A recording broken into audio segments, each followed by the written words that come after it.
definir autoridades, vamos a preguntarle los detalles. Vamos a hablar con Sergio Palazzo, diputado nacional por la provincia de Buenos Aires del bloque Unión por la Patria, secretario general de la bancaria y miembro del Consejo Directivo de la CGT. Sergio, buenos días. Florencia Halfon te saluda. ¿Cómo te va?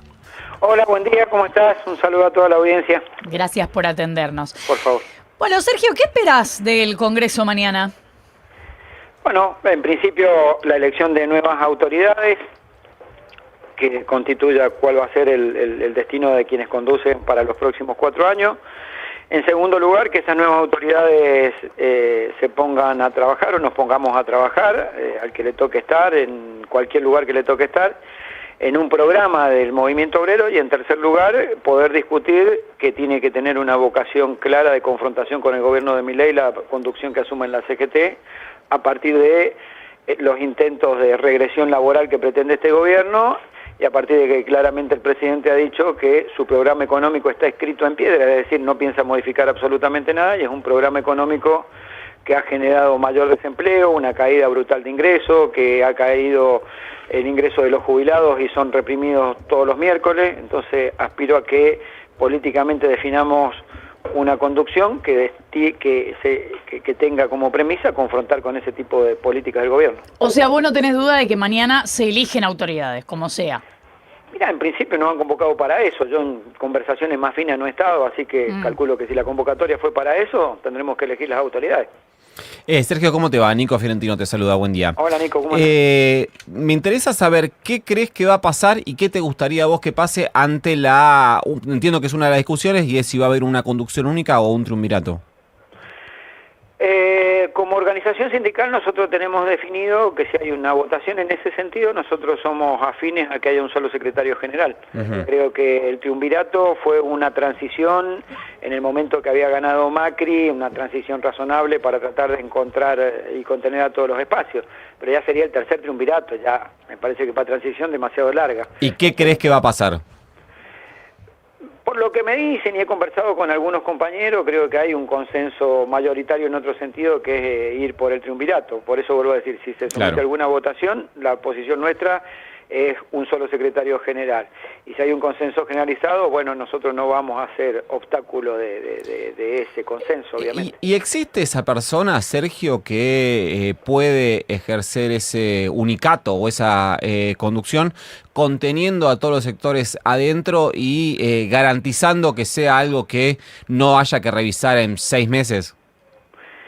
Mira, los liderazgos se construyen, básicamente, más allá de que se construyen en el tiempo. Cuando vos asumís una posición de poder en un cargo, vos le pones tu impronta y a partir de ahí son tus éxitos y tus fracasos, más allá de los equipos que tengas. Así que a mí no me preocupa esa situación de que si hay alguien que ya reúna esos requisitos, ¿no? La verdad que no lo sé si lo hay, si tenemos un problema que tenemos que poner 3 secretarios generales, porque claramente tenemos una discusión interna no saldada, pero si tuviera que ser uno, va a saber que cuenta con el apoyo de la asociación bancaria para que sea un solo secretario general, y lo respetaremos como tal y lo acompañaremos y lo ayudaremos a que haga una buena gestión. Pero digamos, no estás, o sea, no hay ese liderazgo hoy claro. Lo que sí hay, según vos, es, bueno, si se determina alguien... Para mí hay compañeros valiosísimos que tranquilamente pueden ejercer la Secretaría General en un unicato, digamos. Pero ¿entendés a lo que me refiero? Digo, no hay una figura emergente de absoluta claridad que diga, mira, la verdad que es este y no hay mucha duda,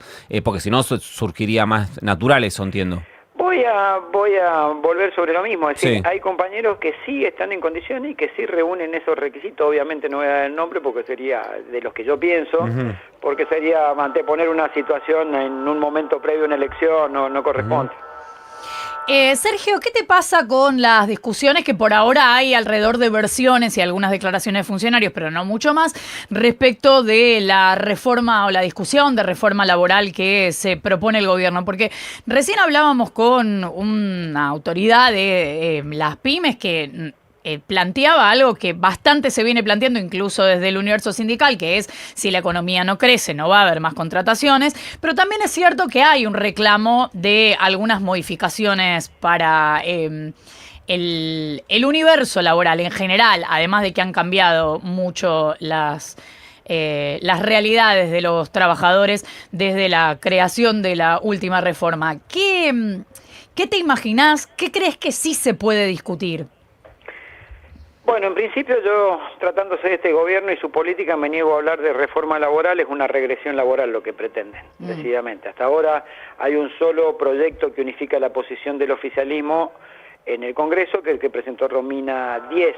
No creo que el proyecto que manda el Poder Ejecutivo se aleje mucho de esos principios que ella expresaba junto con los libertarios en la Comisión de Trabajo. Todos esos proyectos ya se han impulsado en la Argentina. En la Argentina, durante el gobierno de Menem, de la Alianza, de Macri y de este propio gobierno, se han modificado 31 normas jurídicas, o se han creado, entre modificaciones y creaciones, 31 normas jurídicas que van en el mismo sentido de lo que está hablando el gobierno, es decir, ticket canasta, reglamentar el derecho de huelga, negociaciones salariales por productividad, topes indemnizatorios, negociación de convenios por empresa, todo eso ya lo inventaron. Cada vez que lo inventaron y lo pusieron en vigencia, la tasa de desocupación creció. ¿Por qué digo esto? Porque lo que vienen a hacer ya fracasó, generó más desempleo. Con Menem llegó por encima del 18%, con De la Rúa por encima del 21%. Macri duplicó la tasa de desempleo que le había dejado Cristina, que era bajísima, y este gobierno también incrementó el desempleo. Sí creo que hay que discutir respecto a las nuevas modalidades que hoy existen en el mundo del trabajo, porque cuando se creó la ley de contrato de trabajo, cuando se sancionó, mejor dicho, la ley de contrato de trabajo, no existían, por ejemplo, las plataformas digitales. Exacto. Y hoy tenés 21 millones de personas ocupadas, según las estadísticas en la Argentina, y solo 9 millones y pico entre el SIPA y el empleo público están como registrados y hacen los aportes de ley y toda su situación de seguridad social en orden. ¿Y se propone la CGT representar a ese universo? ¿Cómo? ¿Se propone la CGT representar a ese universo? Sí, por supuesto. Para mí tiene que ser la CGT la representante de todos los trabajadores con trabajo o sin trabajo o con trabajo precarizado. ¿Y cómo se hace?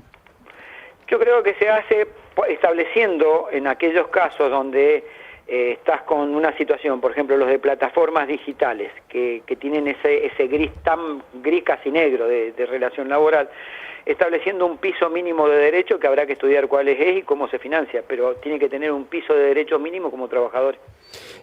Sergio, te llevo a otro lado como diputado de Unión por la Patria, como además como dirigente de ese sector. Si tenés una mirada de, ya confirmados los resultados electorales, etcétera, sobre la discusión que podemos decir, se relanzó la semana pasada a partir de la carta que publicó la presidenta del PJ y expresidenta de la Nación respecto al desdoblamiento. ¿Qué mirada tenés sobre ese debate, esa discusión? Lo primero, deja varias lecturas la elección. La primera lectura es que la gobernabilidad en la Argentina no depende de los dirigentes políticos de la Argentina, sino que depende del exterior. Le pasó a Macri que le tuvieron que dar 44.000 millones de dólares para que terminara su mandato, y está pasando ahora que ya le anticiparon 20.000 con un swap, más allá de toda la plata que le ha dado el fondo, el Banco Interamericano, etcétera, etcétera. Entonces quiere decir que la gobernabilidad o no de un país ya no depende de lo que hagan los dirigentes acá, depende de los apoyos financieros internacionales, lo cual es sumamente preocupante porque condiciona las decisiones soberanas que tiene que tomar un gobierno. Lo segundo, y entrando en lo que ha significado el proceso electoral, nosotros nos debemos un debate muy claro dentro de nuestro espacio de por qué no estamos conectando con un electorado que naturalmente nos debería ser afín y no nos está votando. Es decir, si hay tantos sectores agredidos por este modelo económico, ¿por qué no nos ven a nosotros como la alternativa de solución y siguen viéndolo a Milei? La tercera es que claramente el gobierno de Milei, más allá que haya ganado una elección, ha perdido una cantidad de votos importante, porque si vos le sumás los votos de La Libertad Avanza, el PRO y lo que era Juntos por el Cambio, y lo comparás con el 2021, hay una caída importante de votos que tiene que ver con una insatisfacción democrática también de la sociedad que nosotros tenemos que interpretarla.